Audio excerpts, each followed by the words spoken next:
Graça e paz do Senhor Jesus, meus amados irmãos. Que a graça e a paz do Senhor esteja sobre as nossas vidas neste novo dia e que sejamos instrumentos de Deus para levar a sua graça e a sua paz por onde nós formos nesse novo dia. Amém, povo de Deus? Estamos voltando aqui para continuar a leitura da palavra de Deus, hoje lendo Marcos capítulo 8. Chegamos aí à metade do livro de Marcos, que tem 16 capítulos. Então, se você já está com a sua Bíblia, abra aí Marcos capítulo 8 para que nós possamos fazer esta leitura. Diz-nos assim a palavra de Deus: naqueles dias, outra vez reuniu-se uma grande multidão. Em Marcos, Jesus, quase 100% das vezes, está rodeado de grandes multidões a quem ele serve, para quem ele faz milagres, curas, libertações e ensina o Evangelho. E diz: visto que não tinha nada para comer, Jesus chamou os seus discípulos e lhes disse: tenho compaixão desta multidão, já faz 3 dias que eles estão comigo e nada têm para comer. O que o povo havia levado para se alimentar já tinha acabado e a multidão continuava lá, impactada pelos ensinos de Jesus. Versículo 3: se eu os mandar para casa com fome, vão desfalecer no caminho, porque alguns deles vieram de longe. Jesus não se preocupa apenas com o nosso bem-estar espiritual, mas também com o nosso bem-estar físico. E aqui ele demonstra essa preocupação, dizendo que se dispensasse aquelas pessoas para irem para casa, sem alimento, elas iam desfalecer pelo caminho. Versículo 4: os discípulos responderam: onde neste lugar deserto poderia alguém conseguir pão suficiente para alimentá-los? Talvez se fosse num lugar povoado, numa cidade, já seria difícil conseguir alimento para tanta gente, quanto mais num lugar deserto. E aí Jesus pergunta, versículo 5, quantos pães vocês têm? Perguntou Jesus. 7, responderam eles. Ele ordenou à multidão que se assentasse no chão. Depois de tomar os 7 pães e dar graças, partiu-os e os entregou aos seus discípulos para que os servissem à multidão. E eles o fizeram. Tinham também alguns peixes pequenos, e ele deu graças igualmente por eles. E disse aos discípulos que os distribuíssem. O povo comeu até se fartar. Marcos está dizendo que Jesus providencia o que nos é essencial com fartura. Creia em Jesus. E ajuntaram 7 cestos cheios de pedaços que sobraram. Cerca de 4.000 homens estavam presentes e, tendo-os despedido, entrou num barco com seus discípulos e foi para a região de Dalmanuta. Então, mais uma multiplicação de pães e peixes para uma multidão de mais de 4.000 pessoas, mostrando o poder de Jesus, o seu amor, a sua provisão do que é necessário para cada um de nós. Versículo 11. Os fariseus vieram e começaram a interrogar Jesus. Olha os fariseus aqui de novo, o grupo religioso mais radical da época. Para pô-lo à prova, pediram-lhe um sinal do céu. Jesus acaba de multiplicar alguns pães para milhares de pessoas e aí chegam os fariseus o quê? Pedindo um milagre, um sinal miraculoso. Verso 12. Ele suspirou profundamente e disse: por que esta geração pede um sinal milagroso? Eu afirmo que nenhum sinal será dado a vocês, porque eles não queriam crer. Eles queriam achar uma brecha contra Jesus. Jesus disse: não vou dar brecha para vocês, não vai ter milagre. O milagre que vocês precisam, vocês não querem. Então, Jesus não está jogando pérolas para os porcos. Verso 13, então se afastou deles, voltou para o barco e foi para o outro lado. É aquilo que eu falei nas 2 últimas leituras. Há pessoas que não querem a verdade, eles ficam caçando brecha, e Jesus não dá brecha para essas pessoas. Não é Jesus que não quer que elas saibam da verdade. São elas que endurecem o coração. Ainda hoje é assim. Eu mesmo, nos meus mais de 35 anos de ministério, na verdade 36 anos de ministério, eu já tive vez que teve pessoas que eu evitei, não continuei. Comecei às vezes até a fazer estudo bíblico com a pessoa e a pessoa tratou o evangelho com desprezo, não queria receber a palavra de Deus, mas rapaz, eu não insisto não. Jesus era assim também. Versículo 14. Os discípulos haviam se esquecido de levar pão, e a não ser um pão que tinham consigo no barco. Advertiu-os Jesus: estejam atentos e tenham cuidado com o fermento dos fariseus e com o fermento de Herodes. Então Jesus está dando uma palavra de alerta para os seus apóstolos, para ficarem espertos, né? E ele vai explicar. Verso 16, e eles discutiam entre si, dizendo, é porque não temos pão. Eles tinham esquecido de levar pão, só tinha um pãozinho pequeno lá. E aí Jesus fala isso para eles terem cuidado com o fermento. O fermento na Bíblia é considerado algo corruptível, a corrupção. É símbolo de pecado e corrupção. Era para ser evitado em muitos cultos e ofertas a Deus. Versículo 17. Percebendo a discussão, Jesus lhes perguntou, por que vocês estão discutindo sobre não terem pão? Ainda não compreenderam nem perceberam? O coração de vocês está endurecido? Não estavam, seguiam Jesus, mas ainda não estavam entendendo os ensinos de Jesus. Isso é um risco. Frequentar uma igreja e não compreender a essência do ensino de Cristo é um perigo ainda hoje. Versículo 18. Vocês têm olhos, mas não veem? Têm ouvidos, mas não ouvem? Não se lembram? Quando eu parti os 5 pães para os 5.000, quantos cestos cheios de pedaços vocês recolheram? 12, responderam eles. E quando eu parti os 7 pães para os 4.000, quantos cestos cheios de pedaços vocês recolheram? 7, responderam eles. E ele lhes disse, vocês ainda não entendem que Jesus era poderoso para suprir tudo o que eles precisassem? Isso mostra a dureza do coração dos próprios apóstolos ainda, né? Verso 22. Eles foram para Betsaida e algumas pessoas trouxeram um cego a Jesus. No outro evangelho é explicado que Jesus explica para eles que ele não estava falando do fermento dos pães, mas estava falando do fermento da corrupção, da maldade, da falsa religiosidade. Versículo 22 de novo.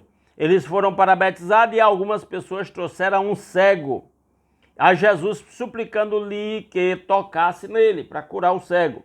Ele tomou o cego pela mão e o levou para fora do povoado. Aqui de novo Jesus está agindo para a cura de alguém, diferentemente do que ele fazia outras vezes, que apenas dava uma ordem. E aí isso mostra que Jesus nos trata de maneira individual, cada caso é um caso. Nós somos assim. E nem devemos esperar que Jesus trate todos da mesma forma, porque somos pessoas individuais e temos nossos problemas individuais. Versículo 23, a segunda parte diz assim, depois de cuspir nos olhos do homem e impor-lhe as mãos, Jesus perguntou, você está vendo alguma coisa? Ele levantou os olhos e disse, vejo pessoas e elas parecem árvores andando. O homem ainda não estava com uma visão perfeita, bem clara, né? E aí o texto diz, mais uma vez Jesus colocou as mãos sobre os olhos do homem, então seus olhos foram abertos e sua vista lhe foi restaurada e ele via tudo claramente. Então Jesus fez uma obra completa na vida daquele homem. Alguém perguntar por que ele não curou de uma vez? Porque, como foi dito, cada caso é um caso. Haverá aqueles que serão curados imediatamente, haverá aqueles que terão um processo para a cura, haverá aqueles que não serão curados, mas a graça de Deus estará com eles. A Bíblia ensina tudo isso.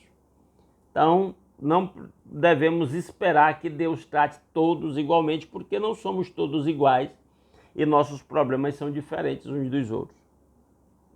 Versículo 26, Jesus mandou para casa dizendo, não entre no povoado.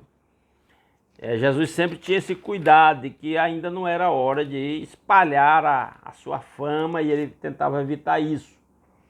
Versículo 27. Jesus e os seus discípulos dirigiram-se para o povoado nas proximidades de Cesareia de Filipe. No caminho ele lhes perguntou: quem o povo diz que eu sou? Olha essa pergunta interessante. O que as pessoas pensam de Jesus? Essa pergunta é boa para nós. O que você pensa? O que você tem a dizer do Senhor Jesus? O que ele representa para você? E ele está perguntando o povão em geral, não eram seus seguidores. Perguntando para os apóstolos. Verso 28, eles responderam: alguns dizem que é João Batista, outros Elias e ainda outros um dos profetas. As pessoas tinham Jesus numa alta conta. Comparavam ele a um dos grandes profetas do Velho Testamento. Mas esse não é o conceito completo a respeito de Jesus. E aí é interessante esse ensino, porque o que nós pensamos a respeito de Jesus é muito importante para determinar a nossa fé. Versículo 29, e vocês? Perguntou ele, quem vocês dizem que eu sou? Ele, tipo assim, beleza, a multidão lá que não me quer, pensa assim de mim, e vocês que estão comigo? Essa pergunta é para nós, irmãos. O que nós temos a testemunhar a respeito de Cristo? O que ele representa para nós? Verso 30, Jesus os advertiu que não falassem a ninguém a seu respeito. Fique e deixa quieto por enquanto, como está, porque Pedro respondeu no verso 29, tu és o Cristo. Eles estavam começando a ter uma compreensão completa a respeito de quem era Jesus. Quem quiser rever esse assunto mais amplamente, está no vídeo aí que eu fiz sobre Mateus capítulo 16, explicando lá a partir do versículo 13. Versículo 31 aqui. Então ele começou a ensinar-lhes que era necessário que o Filho do Homem sofresse muitas coisas e fosse rejeitado pelos líderes religiosos, pelos chefes dos sacerdotes e pelos mestres da lei, fosse morto e em 3 dias depois ressuscitasse. Então Jesus estava prevenindo os seus apóstolos do que iria lhe acontecer, da sua prisão e da sua morte. Versículo 32, ele falou claramente a esse respeito. Então Pedro, chamando-o à parte, começou a repreendê-lo. Olha o Pedro aqui, fazendo besteira. Jesus, porém, voltou-se e olhou para os seus discípulos e repreendeu Pedro, dizendo: para trás de mim, Satanás. Você não pensa nas coisas de Deus, mas nas dos homens. Infelizmente, Pedro estava olhando para Jesus apenas de uma perspectiva humana naquelas circunstâncias, e Jesus o repreende. Aí a pergunta para nós é, nós estamos tendo uma compreensão espiritual de quem é Jesus ou nós estamos olhando meramente da perspectiva humana? É uma boa avaliação para fazermos de nós mesmos. Versículo 34, então ele chamou a multidão e os discípulos e disse: se alguém quiser acompanhar-me, negue-se a si mesmo, tome a sua cruz e siga-me. Isso aqui está a essência do cristianismo, a essência do discipulado, a essência do andar com Cristo. Não tem como andar verdadeiramente com Cristo sem dar esses passos aqui. O quê? Quer acompanhar Jesus? Primeira coisa, negue-se a si mesmo. Eu não sou nada. Eu sou apenas um pecador. Se não for a graça de Deus para comigo, eu estou perdido. Graças a Deus por Jesus Cristo que pagou o preço dos meus pecados na cruz. É isso que eu sou. E se não for por esse caminho, nós não vamos andar com Cristo. Ele diz, negue-se a si mesmo. Segundo, tome a sua cruz, crucifique o seu ego. Crucifique os seus impulsos carnais. Não tem como andar com Cristo sem autossacrifício. Não tem cristianismo sem sacrifício, até porque o cristianismo começa com o sacrifício de Cristo na cruz em nosso lugar. E aí ele diz, tome a sua cruz e siga-me, siga Jesus. Olhe para Jesus. Obedeça as ordens, os ensinos de Jesus. Imite os exemplos de Cristo. Se você é cristão, é assim que você tem que viver. Versículo 35. Pois Quem quiser salvar a sua vida, a perderá, mas quem perder a sua vida por minha causa e pelo evangelho a salvará. Quem está disposto a abrir mão dos prazeres mundanos para viver pelo evangelho de Cristo, esse é que Jesus diz que salva a sua própria vida.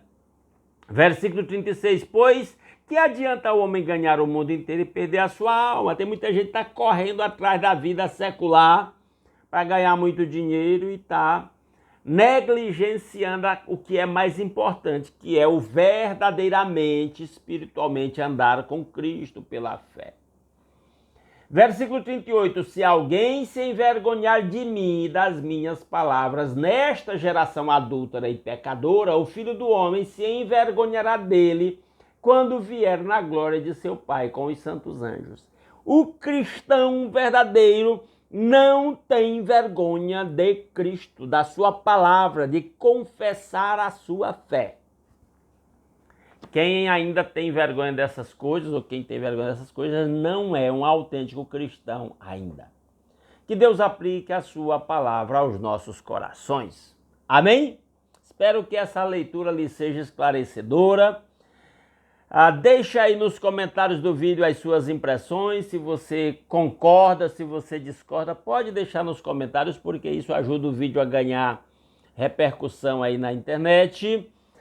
Se você gosta desse conteúdo, compartilhe nos seus grupos de WhatsApp, grupos familiares, de amigos ou de irmãos da igreja para alcançar mais pessoas, tá certo? Ou até em outras redes sociais como o Facebook ou X, que é o antigo Twitter, outras redes que você possa compartilhar, nós ficamos muito agradecidos, tá bom?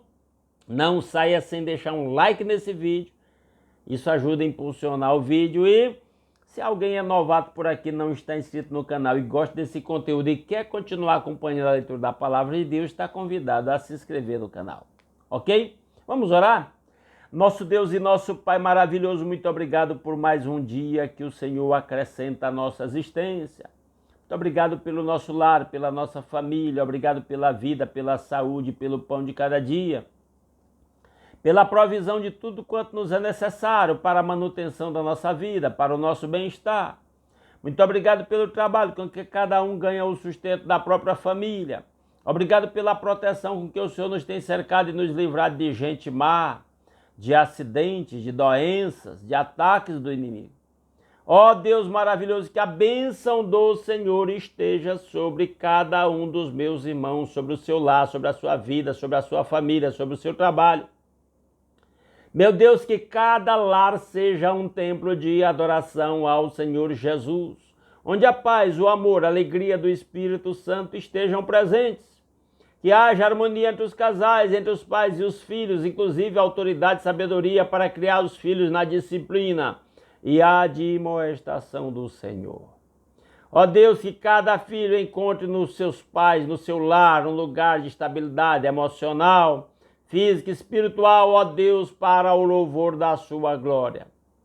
Ó Deus maravilhoso, que a bênção do Senhor esteja sobre cada um dos meus irmãos, dando saúde para quem está doente, tocando com o seu toque curador, fazendo milagres a favor do seu povo. Usa os médicos, os medicamentos, as cirurgias, as internações, se essa é a sua vontade.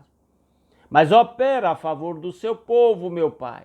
Se alguém está com uma doença para a qual não há um diagnóstico, não há uma solução na medicina, toca, meu Deus, em nome de Jesus, com o seu toque curador.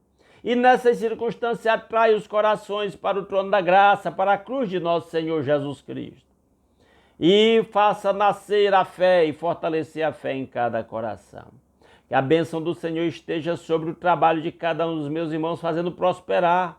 Dê saúde, dê soluções financeiras para quem está endividado. Abra a porta de emprego para quem está desempregado. Ó Deus maravilhoso, dê sabedoria a cada um para administrar bem os recursos que o Senhor tem confiado a cada um.